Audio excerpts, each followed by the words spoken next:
پرانے وقتوں کا قصہ ہے کہ ایک دریا کے کنارے ایک چھوٹی سی بستی آباد تھی۔ یہاں پر بہت سی بکریاں اور ان کے بچے رہتے تھے۔ یہ علاقہ بہت ہی سرسبز تھا، اسی لیے بکریاں اور ان کے بچے بہت خوشی خوشی یہاں رہتے تھے۔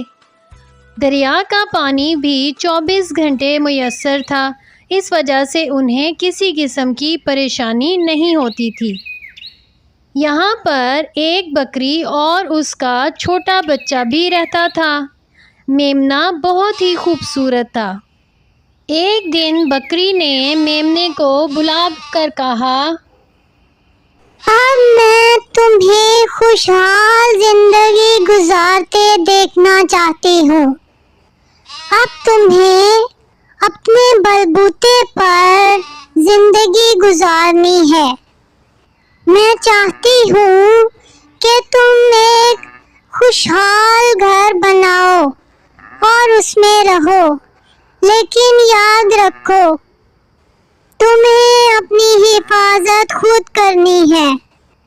میری دعا ہے کہ تم ہمیشہ خوش و خرم زندگی گزارو۔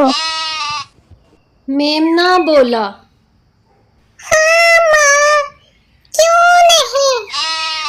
مجھے آپ سے جدائی کا دکھ تو ہے، لیکن میں آپ کی خواہشات پر پورا اتروں گا۔ آپ میرے لیے بالکل پریشان مت ہو، میں ضرور اپنے لیے ایک اچھا گھر بناؤں گا۔ یہ کہہ کر وہ وہاں سے چلا گیا۔ ماں اسے جاتا دیکھ کر دکھی تو ہوئی، مگر وہ اس کے لیے بہتر سمجھتی تھی اور سوچتی تھی، اس لیے اس نے اسے جانے سے نہیں روکا۔ سب سے پہلے میمنہ ایک کسان کے پاس گیا۔ مجھے آپ سے تھوڑی مدد چاہیے۔ کیا آپ مجھے تھوڑا سا بھوسا دے سکتے ہیں؟ مجھے اپنے لیے ایک گھر بنانا ہے اور اس میں رہنا ہے۔ ارے کیوں پریشان ہوتے ہو بچے؟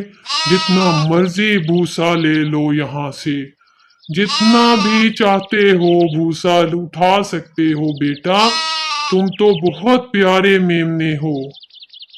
آپ کا بہت بہت بہت بہت شکریہ۔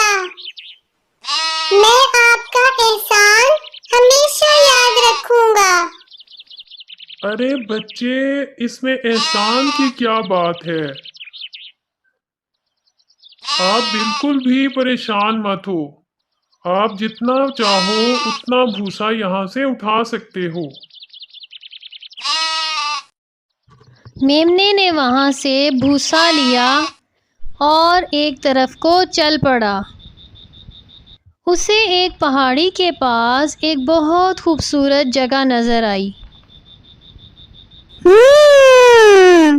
یہ گھر بنانے کے لیے بہت اچھی جگہ ہے۔ اس نے دل ہی دل میں سوچا۔ اس کے بعد ساری رات محنت کرنے کے بعد اس نے اپنے لیے ایک بہت پیاری جھونپڑی تیار کی۔ اس جھونپڑی میں اس نے اپنے رہنے کا بہترین انتظام کر لیا۔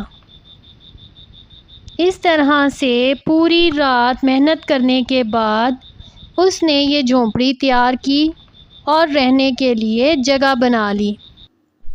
وہ خوش تھا کہ اس نے اپنی ماں کے بغیر ایک رات بھی گزاری اور ساتھ ہی ساتھ اپنے لیے ایک پیاری سی اور چھوٹی سی جھونپڑی بھی بنا لی، مگر وہ یہ نہیں جانتا تھا کہ قریب ہی ایک بہت خوفناک بھیڑیے کا علاقہ تھا۔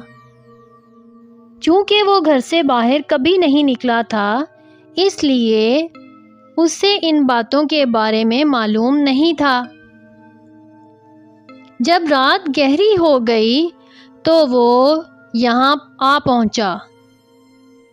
یہ کالا بڑا شیطان تھا۔ جس نے آ کے بکری کے بچے کو باہر آنے کے لیے کہا۔ باہر آؤ، باہر آؤ، میں تمہیں نہیں چھوڑوں گا، باہر آؤ۔ بکری کا بچہ اندر سے یہ سب منظر سن رہا تھا اور دیکھ بھی رہا تھا، مگر وہ بہت گھبرایا ہوا تھا۔ اس نے اندر سے ہی آنے سے منع کر دیا۔ ارے نہیں، میں یہاں سے باہر نہیں آؤں گا۔ مجھے پتا ہے تم بہت بڑے کالے شیطان ہو، یعنی کہ بھیڑیے، اور مجھے کھانا چاہتے ہو۔ میں باہر آ گیا تو تم مجھے ہڑپ کر لو گے، مجھے سب معلوم ہے۔ میں تمہاری باتوں میں نہیں آنے والا۔ جاؤ یہاں سے، چلے جاؤ، چلے جاؤ۔ اس کالے شیطان کو بہت غصہ آیا، اتنا غصہ آیا کہ اس نے ایک زوردار گھونسا مارا اور جھونپڑی تباہ ہو گئی۔